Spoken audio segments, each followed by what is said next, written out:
Hello and welcome to Middle East Matters with me, Nadia Massi. Here's what's coming up in this week's show. Russian Jewish immigration to Israel skyrockets amid the war in Ukraine. We meet one man building a new life in the Jewish state. Praise and criticism for Netflix's release Farha, which depicts the Nakba through the eyes of a Palestinian child. Coming up, we'll get one take on the movie from France 24's Oliver Farry. And a World Cup of firsts for Arab nations. We head to a camp in Syria's Idlib province, where the games are a welcome respite for hundreds of displaced people. We start in Iran, which this week has carried out a second execution linked to the anti-government protests engulfing the country. Majid Reza Rahnavad was hung in public in the city of Mashhad in the early hours of Monday morning. The 23-year-old had been convicted of stabbing two members of a paramilitary group to death. But human rights organisations have described his trial as a sham. They warned that at least a dozen other protesters have also been sentenced to death in closed-door hearings. In other news, the number of Russian Jews emigrating to Israel has more than quadrupled since the war in Ukraine broke out compared to previous years. Many are fleeing conscription into the Russian army. The phenomenon has even been dubbed Putin's Aliyah, or the Aliyah of fear, referring to the right of Jewish people to relocate to Israel. Our Jerusalem correspondent Gwendolyn de Bono and Josh Vardy have this report of one man who has made that journey. Timur is only 30 years old, but this is already the second time he's gone into exile in Israel to escape being drafted into the Russian army. The first was in 2014, when this anti-Putin activist from Moscow refused to do military service just after Russia annexed Crimea. According to the law of return, any person with at least one Jewish grandparent can become an Israeli citizen. Timur's father is Jewish, so he's entitled to do what's known as making Aliyah, immigrating to Israel. Timur stayed in Israel for 5 years, but found it hard to settle in the country. He decided to return to Russia permanently until last October. I have received a message in WhatsApp from my mother on the door of her apartment. There was a draft notice, and the draft notice said that I had to go to the army and I had to take my driver license. It feels like your country wants to kill you because it's actually what they're doing. I lived in a different place, so I wrote to the owner of my apartments that seems like I need to go to Israel once again. Timur describes this new emigration as an aliyah of fear. It also marked a split with his parents who support the Russian government. For them, emigration's out of the question. They can go here only together because my mother, she's not Jewish, so only with my father she can go, but she doesn't want it. And she has been here many times, and she doesn't like Israel because it's too Western for her. Anytime when I'm sending something, some news or some maybe messages from my friends in Ukraine, they just ask me not to pull it out, like not to discuss it, because it's all Western propaganda, and they know that the Russian army is always wins the fight. Yeah. Like Timur, around 33,000 Russian citizens have moved to Israel since the beginning of the war, compared to 7,000 in previous years, numbers that have taken the Jewish Agency for Israel, the organization in charge of the Aliyah, by surprise. When the war broke out, we expected a wave of Ukrainian refugees, which is normal, and that's what happened. But no one expected so many Russian immigrants. Normally, they send documents, fill in forms, wait for confirmation. It can take around 3 months. It's currently a period of greater pressure, and it can take longer. What we're seeing are people who don't want to wait. They come directly, they take the plane, they come to Israel, and they start the procedure once they're already here. Several thousand applications are still pending. It appears to be only the beginning of what's sometimes known here as Putin's Aliyah. Next, we take a look at a polarising film out now worldwide on Netflix. It's called Farha, and it tells the story of a Palestinian teenager during the Nakba, in English, the catastrophe of 1948. Supporters say the film tells a true Palestinian story, rarely seen on mainstream platforms like Netflix. Critics, though, say it's inflammatory and smears the Israeli military. Well, let's start by having a look at the trailer for the film.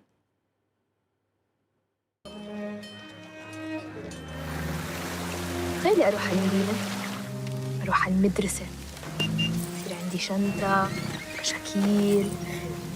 البنت راسها بالتعليم، شو بده يصير يعني؟ شو هي طالبة راس وحيد؟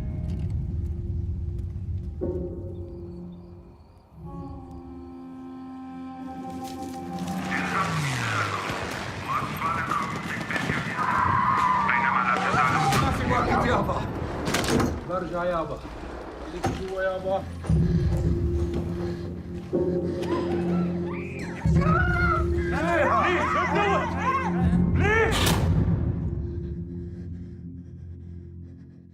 Well, France 24's Oliver Farry has watched the film and is here to tell us a little more. Oliver, let's start by what Israel's response to this film has been. Well, Israel has said that it offers a pretense for incitement against the Israeli military, mainly because the film features a scene where a family, including a baby, are killed by the Israeli military. The outgoing finance minister, Avigdor Lieberman, has ordered for funding to be cut to a cinema in Jaffa, which hosted a screening of it. The country's culture minister, Chili Torper, has also said that the film features lies and libels. And Netflix has not responded to calls to take the film down. So some Israelis have threatened to cancel their Netflix subscriptions or have tried to downvote the film on the platform to make it harder for people to actually watch it.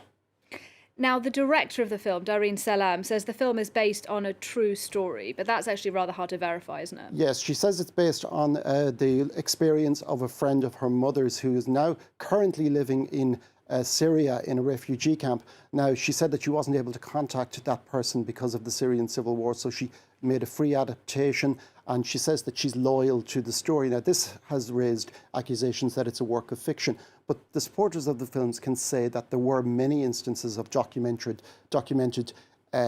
killings of civilians in the 1948 war, on both sides, it must be said. And on the Palestinian side, there was the Deir Yassin massacre and also the Tantura massacre, where members of the Israeli security forces are accused of killing up to 250 men. That itself was the subject of a controversial film earlier this year. So there is some controversy around the film, Oliver, that's clear. What kind of impact, though, has that had on how well the film is doing on Netflix? Well, it's quite possibly it could have backfired. On the Israeli news website, Ynet News, one particular writer has said that even though he doesn't particularly like the film, it probably does harm to Israel in the long run, mainly because more people are going to see it. Anyone who knows Netflix will tell you that it's actually hard to find films quite a lot of the time. You have to go search them. This has highlighted it. He also said that withdrawing the funding for the Al-Sharawa Theatre in Jaffa is actually dangerous and sets a very dangerous precedent, and it will ultimately harm Israelis because it will force institutions who are non-conformist to shut down. Now, Israel produces quite a lot of film, television and documentaries that are actually very critical of the country, particularly in its treatment of the Palestinians, and they are regularly attacked within the country, usually by right-wing nationalist elements, many of whom come from Avigdor Lieberman's own Yisrael Beitenu party. And so this, in one respect, is actually replaying something that happens regularly within Israel's cultural centre itself. Oliver Farry, thanks very much indeed. In other news, researchers in the Gaza Strip have discovered dozens of tombs that date back to the Roman era.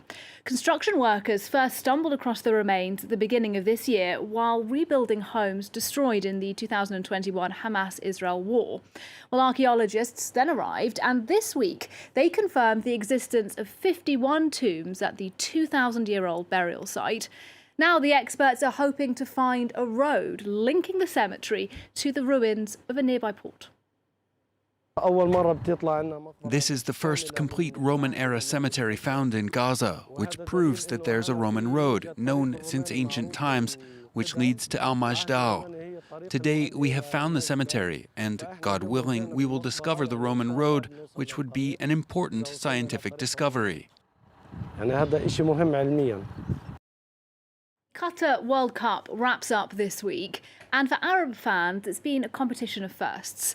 The first tournament held in a Middle Eastern country, and the first time an Arab team, Morocco, has qualified for the semi-finals.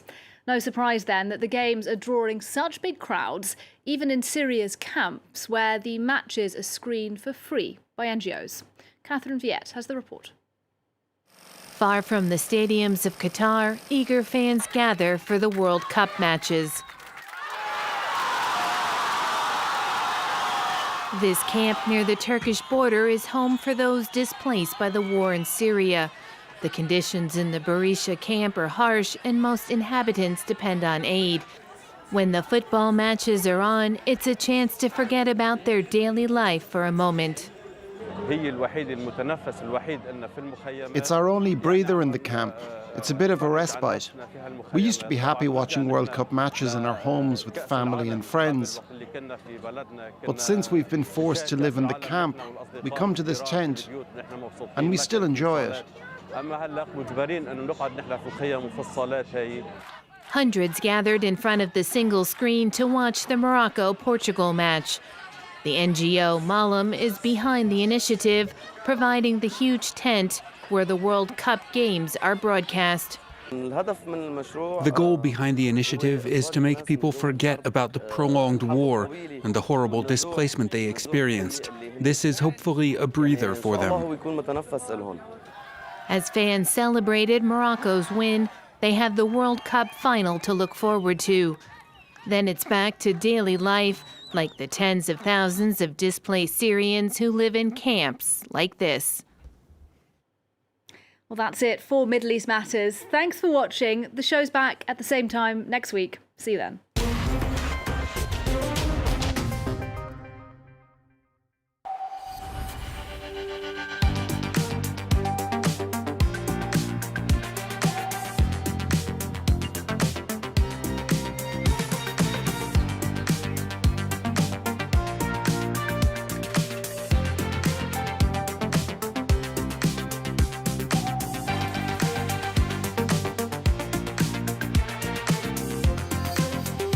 France 24, your economy explained. Liberté, égalité, actualité.